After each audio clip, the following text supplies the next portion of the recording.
Prophet Abraham is a pivotal figure in Judaism, Christianity and Islam. There's a lot of overlap in the stories about Abraham in the Quran and Bible, but it is only the Quran that reveals knowledge about ancient Babylonia that until recently has remained hidden from mankind, lost in time.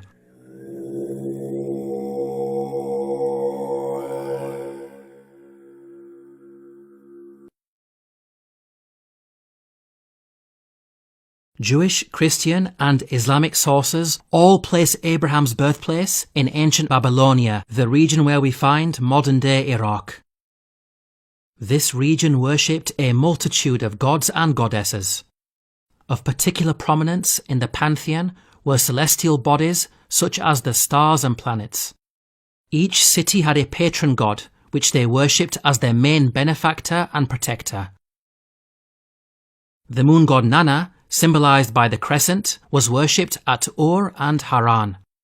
Shamash, god of the sun, represented by the solar disk, was worshipped at Larsa and Separ. Venus, personified as the goddess Ishtar, was symbolized by an 8-pointed star and worshipped at Uruk. According to Mesopotamian mythology, these three celestial bodies, the sun, the moon and Venus, formed an astral triad. Recent archaeological discoveries depict the special relationship between these deities. The stele of Ur-Nammu shows the sun and moon joined together. The Kuduru of King Melishipak depicts the astral triad in full. The Kuduru of Nebuchadnezzar shows the astral triad. The stele of Nabonidus also depicts the astral triad. The wide geographic distribution of these artifacts indicates that this astral triad was a prominent cult throughout the region.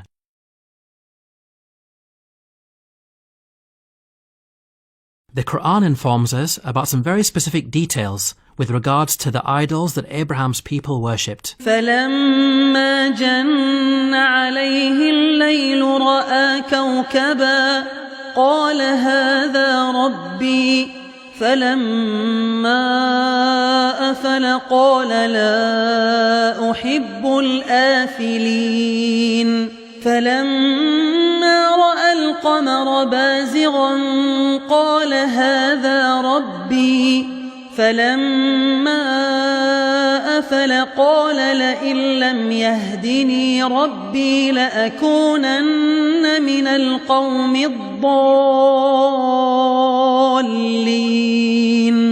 فَلَمَّا رَأَى الشَّمْسَ بَازِغَةً قَالَ هَذَا رَبِّي هَذَا أَكْبَرُ فَلَمَّا أَفَلَتْ قَالَ يَا قَوْمِ إِنِّي بَرِيءٌ مِّمَّا تُشْرِكُونَ.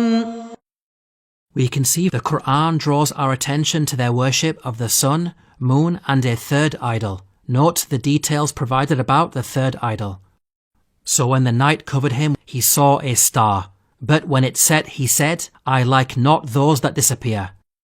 The word translated here as star is the Arabic word kawkab, which carries the meaning of celestial object and can be used to refer to a star or planet. The Quran tells us that at the onset of nightfall, this celestial object appeared for only a brief amount of time. This description of the third idol matches the characteristics of the goddess Ishtar. One of her names was the evening star because she personified Venus, a planet that appears for only a brief amount of time in the evening.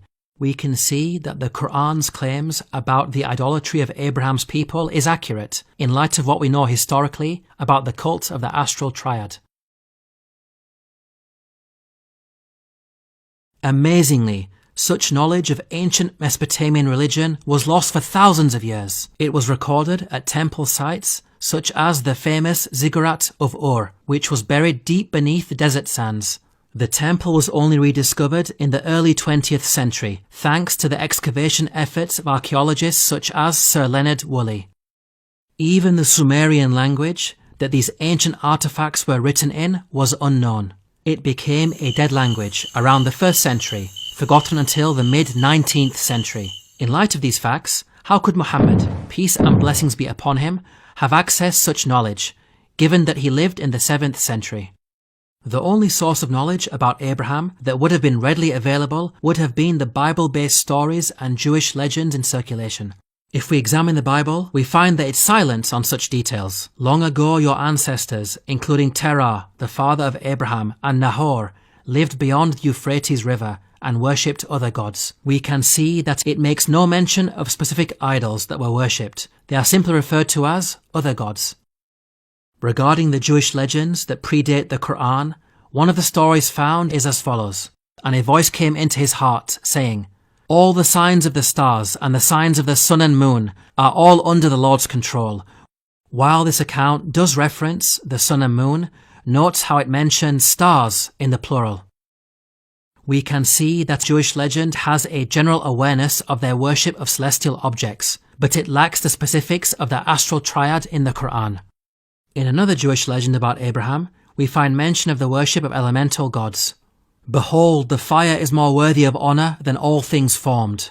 But even more worthy of honour is the water, because it conquereth the fire. But even it I do not call God, because it is subjected to the earth. Nowhere does the Quran mention that Abraham's people worshipped the elements of fire, water or earth. Now if the Quran did copy from such an account, then it would have included the mention of these elements, but it never does. These examples make it apparent that Jewish legends were also not used as sources by the Quran. Now it's important to point out that some of the deities did spread outside the region.